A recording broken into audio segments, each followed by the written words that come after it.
Hello friends, welcome to my channel. हम physics का part 1 पढ़ रहे हैं और हम chapter rest and motion kinematics पर हैं। ठीक है। ये जो प्लेलिस्ट है ये जेईई मेंस कंपटीशन के लिए बहुत इंपॉर्टेंट रखेगी आपके लिए। ठीक है। नाउ स्टार्ट करते हैं। ठीक है। अभी तक हम लोगों ने मोशन पढ़ लिया था विद कांस्टेंट एक्सेलरेशन। ठीक है। उस पर एक क्वेश्चन भी कर चुके थे। अभी एक और क्वेश्चन करते हैं, उसके बाद आगे नेक्स्ट टॉपिक पर बढ़ेंगे। तो क्वेश्चन है हमारा, a particle having initial velocity u moves with a constant acceleration a for time t। पहला पार्ट पूछा है फाइंड द डिस्प्लेसमेंट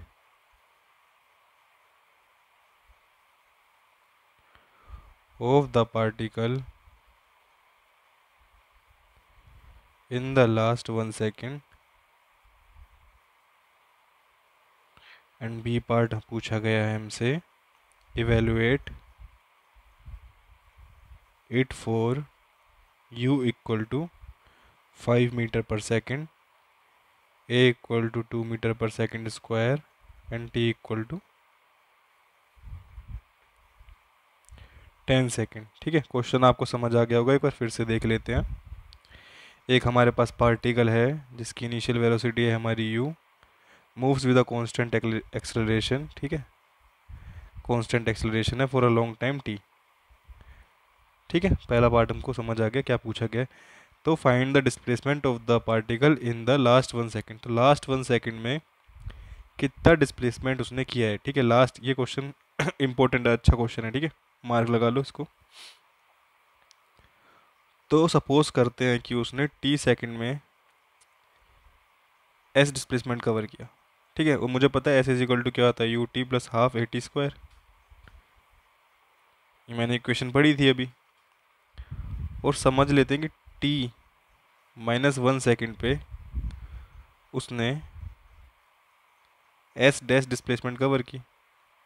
ठीक है। समझ रहे हो, टी सेकंड पे उसने ये डिस्प्लेसमेंट किया और t -1 सेकेंड मतलब ये। तो लास्ट 1 सेकेंड मेरा यही हो गया, यही तो मुझे निकालना है कि इसमें उसने किसने डिस्प्लेसमेंट करी। तो t -1 सेकेंड पे उसने कितना डिस्प्लेस किया, u t-1 plus half a t-1 का होल स्क्वायर। तो डिस्प्लेसमेंट जो मेरा लास्ट 1 सेकेंड में होगा, लास्ट 1 सेकेंड कितना होगा वो, S dash minus sorry S minus ये एस है ना मेरा, टी में उसने एस किया, t-1 में उसने एस डैश किया। तो जो आंसर होगा मेरा क्या आएगा, एस माइनस एस डैश। ठीक है। मतलब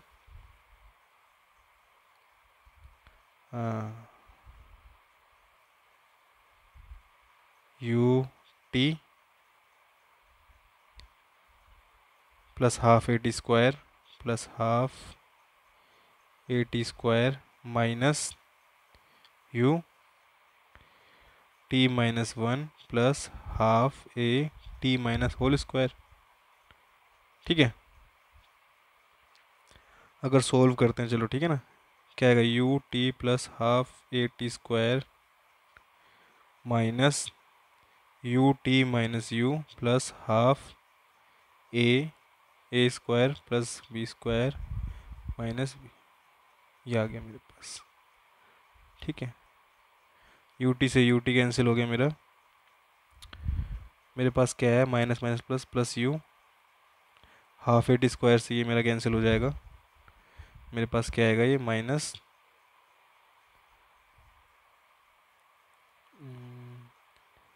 minus plus minus A and half A 1 - 2t, ये आएगा मेरे पास। इसको सोल्व करें, प्लस कर देता हूँ यहाँ पर, हाफ ए 2t-1। ठीक है, तो ये मेरे पास जो है लास्ट 1 सेकेंड में उसने डिस्प्लेसमेंट कवर किया है। ठीक है, आप इसको और सोल्व कर सकते हो। क्या आएगा, u प्लस हाफ, ये क्या जाएगा मेरा 2 से 2 कैंसिल, 80 माइनस हाफ। ठीक है, यहाँ तक भी ठीक है, ये भी ठीक है। ठीक है, वैल्यू दी होगी तो आप आंसर निकाल लोगे आराम से। बी पार्ट मुझसे क्या पूछा है, बी पार्ट हम समझते हैं। ए पार्ट हमारा हो गया, बी पार्ट है हमारा evaluate it for u 5 metre पर सेकेंड। ए मुझे, अब देखो दूसरे पार्ट में क्या है, मेरे को वैल्यूज़ दे दी हैं और मुझे सिर्फ आंसर निकालना है। तो मुझे u कितना दिया हुआ है 5। ठीक है, ए कितना दिया हुआ है मुझे 2, टी मुझे कितना दिया हुआ है 10। तो लास्ट 1 सेकेंड में क्या वैल्यूज़ आ जाएंगी कि नहीं आएंगी, आप इसको सोल्व करोगे निकाल लोगे आंसर। ये आएगा आपका 24 मीटर। ठीक है, 20 minus 1 that is 19, 19 plus 1 4 sorry 5 plus 20 is equal to 24। ठीक है, तो ये इम्पोर्टेंट फार्मूला बन गया है आपके लिए ना, चाहे आप याद कर सकते हैं चाहे आप डिराइव कर सकते हैं। क्वेश्चन आ जाए कि लास्ट 1 सेकेंड में कितनी डिस्प्लेसमेंट कवर करता है, that is u plus a/2 2-1। ठीक है, चाहे आप याद कर लो, चाहे आप क्वेश्चन आए तो डिराइव कर लेना। मैं कहूँगा याद कर लो, क्यों, क्योंकि आपका टाइम बचेगा उससे। ठीक है, तो इसको आप याद कर लेना। कितना ही टाइम लगेगा, छोटा सा u प्लस a/2 ब्रैकेट में 2t-1। अगर इस पर शायद क्वेश्चन आते होंगे, ठीक है, बहुत सारे क्वेश्चन आते हैं, तो आप आराम से कर लोगे। ठीक है, नेक्स्ट हम टॉपिक पे बढ़ते हैं, that is freely falling bodies. Freely falling bodies,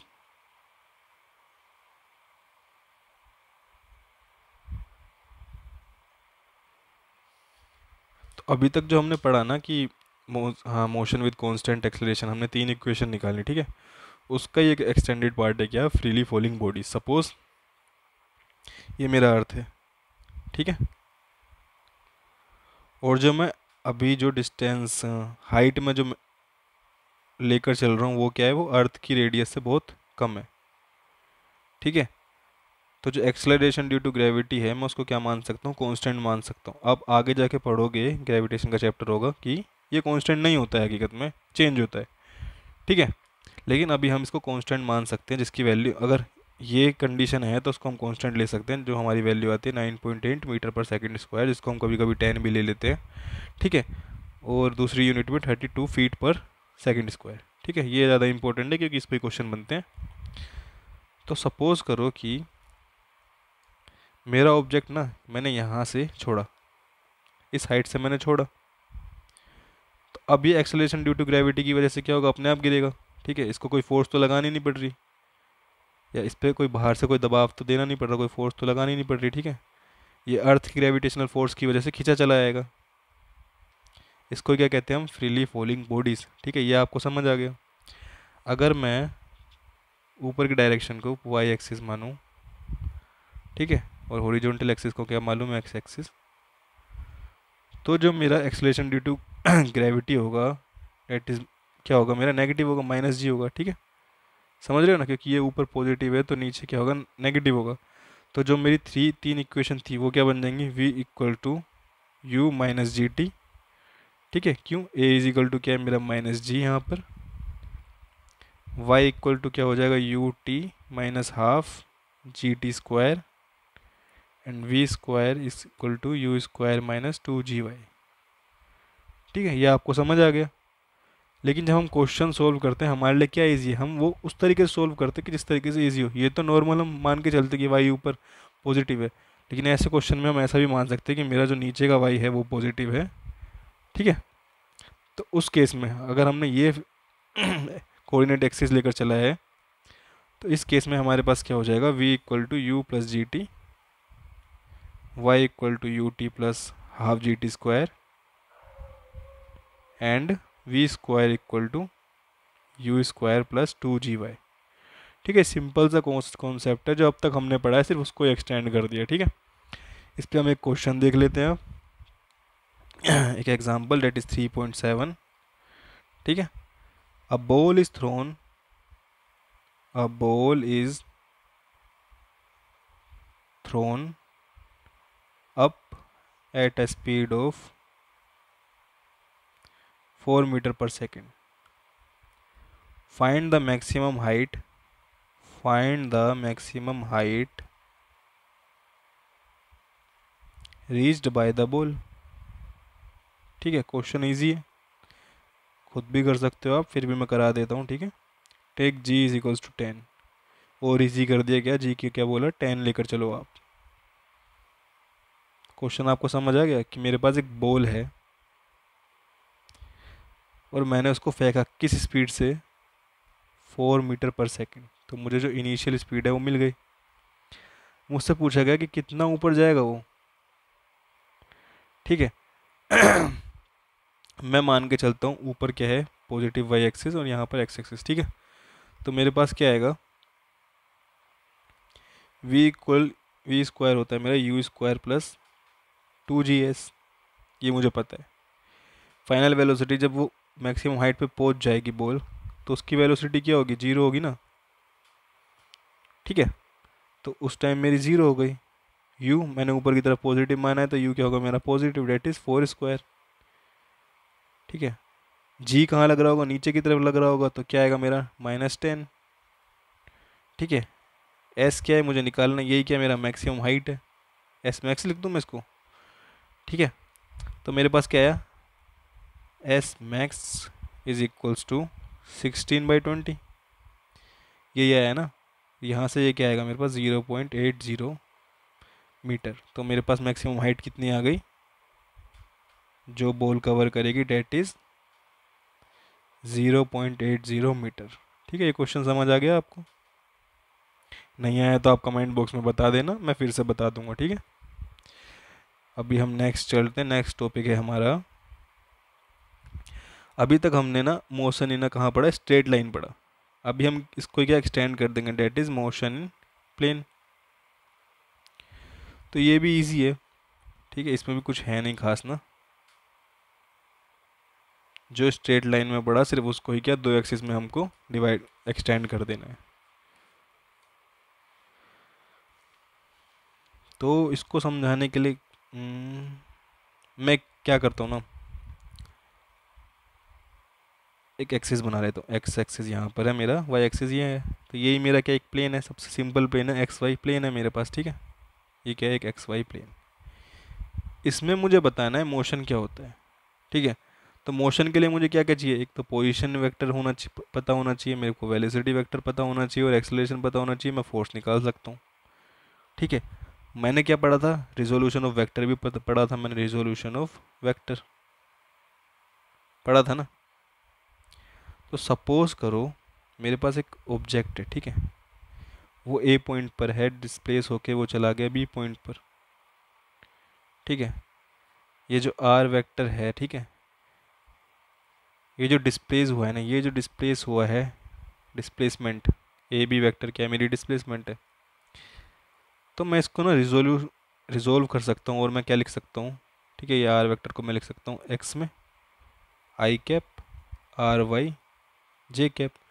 तो एक्स में तो इतना डिस्प्लेस हुआ है, वाई में ये इतना डिस्प्लेस हुआ है।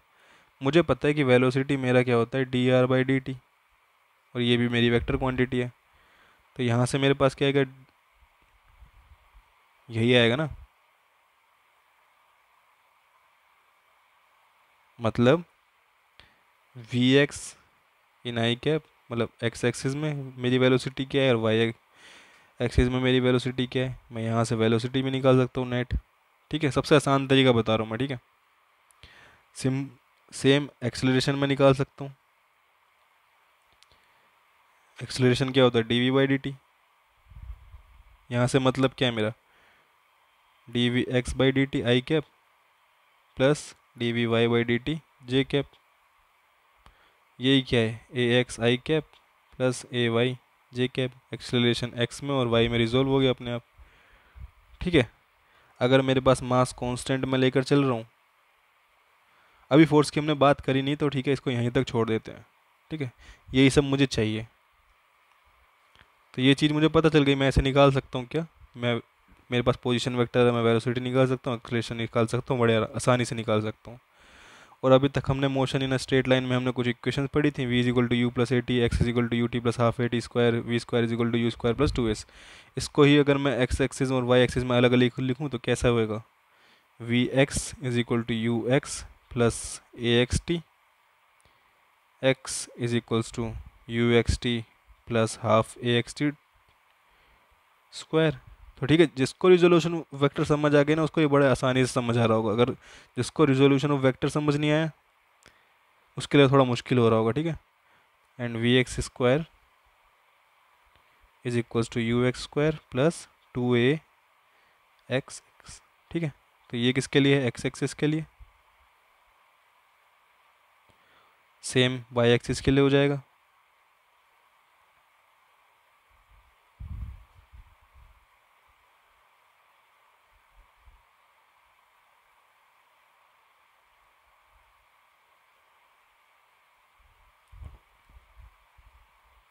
ठीक है, तो ये किसके लिए, वाई एक्सिस के लिए। तो इतनी सी कहानी है, जो भी हमने स्ट्रेट लाइन में पढ़ा ना उसको रिजोल्व वेक्टर का यूज़ करके, वेक्टर का कंसेप्ट यूज़ करके एक्स और वाई एक्सिस में डिस्ट्रीब्यूट कर दो।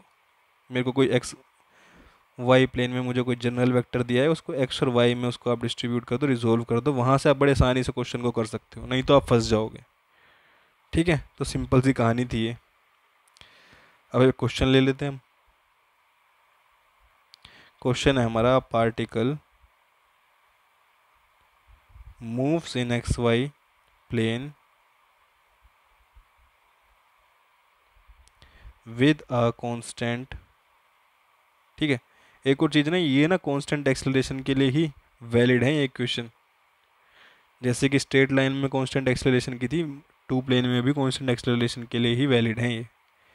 ठीक है, a particle moves in x y plane with constant acceleration of 1.5 meter per second square in the direction making an angle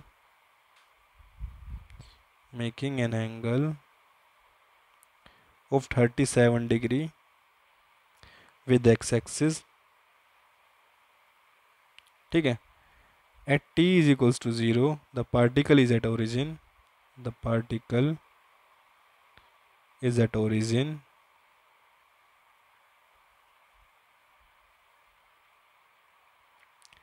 and the velocity is 8 meter per second along x-axis। ठीक है, ये mention किया गया है इसने, x-axis के around along कितनी है, 8 मीटर पर सेकेंड। फाइंड द वेलोसिटी, मुझसे क्या पूछा, find the velocity and the position of the particle at t equals to 4 second.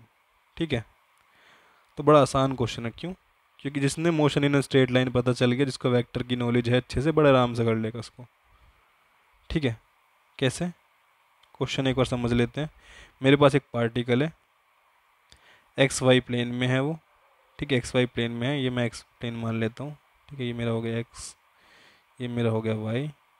ठीक है, एक्स वाई प्लेन में है with constant acceleration of 1.5 metre पर सेकेंड स्क्वायर। तो एक्सेलरेशन कितना दिया है मुझे, 1.5 मीटर पर second square in the direction making an angle of 37 degree with x axis. ठीक है, तो जो एंगल वो बना रहा है, कितना बना रहा है, 37 degree with x axis at t is equal to 0। T equal to 0 पे जो पार्टिकल है मेरा कहाँ पे, ओरिजिन पे है। ठीक है, और जब वो मूव कर रहा है तो कितना एंगल बनाता हो जा रहा है एक्स एक्सिस से, 37 डिग्री। ये क्वेश्चन में दिया हुआ, और एक्सेलरेशन मुझे कितनी दी हुई है, 1.5 मीटर पर सेकेंड स्क्वायर। ठीक है, जो at t is equal to 0 the particle is at origin and its velocity is 8 metre पर सेकेंड अलोंग एक्स एक्सिस। और जब टी इक्वल टू 0 पे ही जो वी एक्स है मेरा, वेलोसिटी है वी एक्स इक्वल टू कितना है, 8 मीटर पर सेकेंड। ठीक है, इनिशियल वेलोसिटी है तो यू एक्स मान के चलते हैं हम इसको। Find the velocity and the position of the particle at t equal to 4 second. ठीक है, तो मुझे इनिशियल वेलोसिटी कहाँ दी है, एक्स एक्सिस में मुझे दिए हुए है। मुझे क्या निकालना है, वेलोसिटी निकालनी है एंड पोजीशन निकालनी है पार्टिकल की टी इक्वल टू 4 सेकेंड पर। ठीक है, तो क्वेश्चन आसान है ना, देखते हैं। ठीक है, एक्सेलरेशन कांस्टेंट है तो टी इक्वल टू 0 पर भी मेरा एक्सेलरेशन कितना होगा, 1.5 मीटर पर सेकंड स्क्वायर होगा। ठीक है, तो ए एक्स कितना होगा मेरा, मैं इसको रिजोल्व कर दूं, ए एक्स कितना होगा मेरा 1.5 कोस 37, और ए वाई मेरा कितना होगा 1.5 साइन 37। ठीक है, कर सकता हूँ ना मैं, इसको रिजोल्व कर दूँ, ये मेरा ए एक्स होगा, ये मेरा ए वाई होगा। ठीक है, ये समझाने की शायद ज़रूरत ना हो ये कैसे आया। यहाँ से मैं सोल्व करूँ, कोस 37 की वैल्यू होती है कितना 4/5, और साइन 37 की वैल्यू क्या आती है मेरी 3/5। ठीक है, ये वैल्यू याद रखने का, मैं 37 ना बड़ा कॉमन आता है क्वेश्चन में, बहुत कॉमन आता है, तो मैं एक ट्राइंगल आपको बताता हूँ जिससे आपको वैल्यूज याद रहेंगी।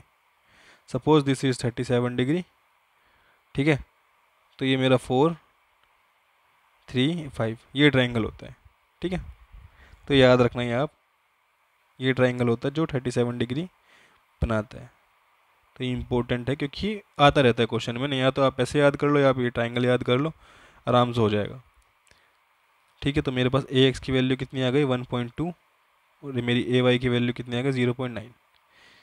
ठीक है, तो मैंने ए वेक्टर को रिजोल्व कर लिया, द इनिशियल वेलोसिटी। ठीक है, तो मुझे यू एक्स मुझे दी हुई है।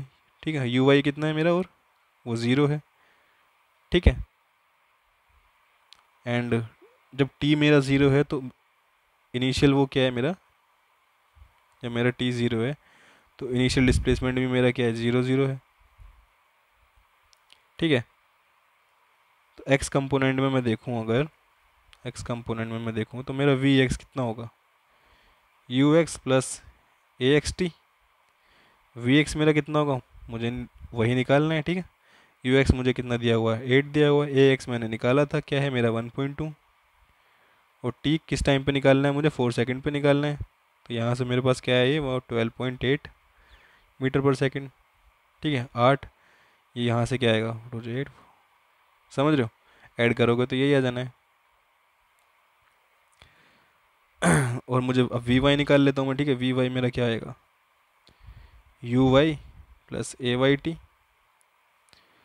मुझे पता है यू वाई क्या है 0 है, ए वाई मेरा कितना है 0.90, जो अभी ऊपर निकाला, टी कितना है 4 सेकंड है।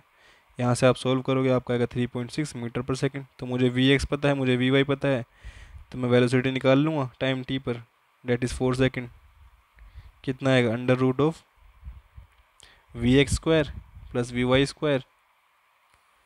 यहाँ से मेरे पास क्या आया वी एक्स स्क्वायर, आप वैल्यू पुट करोगे कितना है 12.8 का होल स्क्वायर प्लस 3.6 का होल स्क्वायर, इसका पूरे का अंडर रूट लिया तो कितना आ जाएगा आपका ये, आप इसको सोल्व करोगे तो आराम से आ जाएगा आपका 13.3 मीटर पर सेकंड।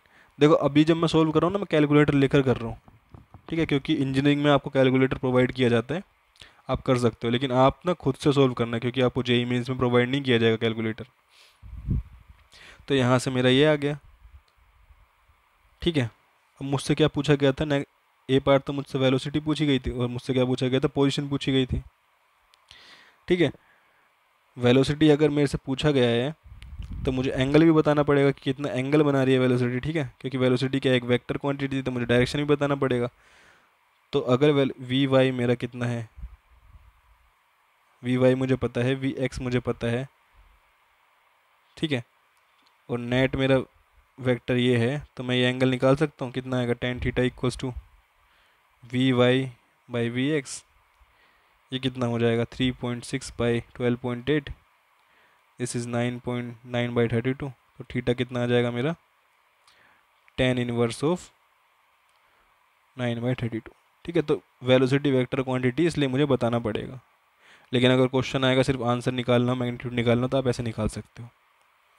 ठीक है, अब मुझसे क्या पूछा गया, डिस्प्लेसमेंट पूछी गई, कितना डिस्प्लेस हुआ है, तो मैं एक्स में निकालूँ पहले displacement, you x t plus half a x का टी स्क्वायर। यहाँ से यू एक्स मुझे पता 8, टाइम कितना है 4, हाफ ए कितना दिया हुआ है मुझे 1.2 मैंने निकाला था, एक्स डायरेक्शन में इतना मेरा एक्सेलरेशन है, 4 स्क्वायर। यहाँ से मेरा सोल्व करोगे आप कितना आ जाएगा ये 41.6। सिमिलरली मैं वाई में निकाल सकता हूँ, यहाँ से आपका जब वाई में आप सेम इक्वेशन पुट करोगे तो आपका 7.2 वैल्यू आ जाएगी। ठीक है, आप खुद कर सकते हो ना, इसलिए मैंने करा नहीं है। एंड जो मेरा नेट पार्टिकल होगा वो किस पोजीशन पे होगा, 41.6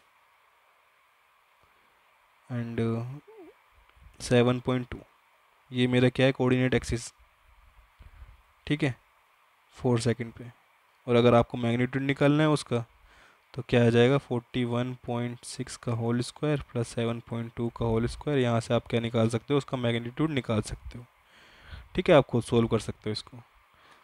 तो यहाँ तक अभी हमने क्या पढ़ा, मोशन इन अ प्लेन, और उस पर हमने एक क्वेश्चन किया, मोशन इन अ प्लेन, और इस पर हमने एक क्वेश्चन भी किया और समझ भी आ गया होगा। अगर स्ट्रेट लाइन आपको समझ आ गया है, रिजोल्यूशन ऑफ वेक्टर आपको अच्छे से आता है, तो मोशन इन अ प्लेन कुछ भी नहीं है, सिर्फ एक्सटेंशन है उसका, ठीक है। नेक्स्ट जो टॉपिक हम पढ़ेंगे अगले लेक्चर में वो बहुत इंपॉर्टेंट होगा, ठीक है। तो आप पहले यहाँ तक का रिवाइज कर लो, अच्छे से समझ लो, जो समझना है वो कमेंट बॉक्स में आप मुझे बताना, क्योंकि नेक्स्ट टॉपिक बड़ा इंपॉर्टेंट है, उसके फॉर्मूलेज याद रखना बहुत ज़रूरी है, क्योंकि क्वेश्चन में डायरेक्ट पूछ लिए जाते हैं। That is projectile motion. और बहुत लोगों को ना मुश्किल होती है इसको समझने में, पता नहीं क्यों, बड़ा आसान है ये भी। मैंने कभी फॉर्मूले याद नहीं करे, ठीक है, मैं हमेशा डिराइव करता था, बड़े आसान है डिराइव करना भी ना। तो प्रोजेक्टाइल मोशन जो हम नेक्स्ट लेक्चर में पढ़ेंगे। So thank you for watching this video, please like, comment and subscribe my channel and share this video with your friends.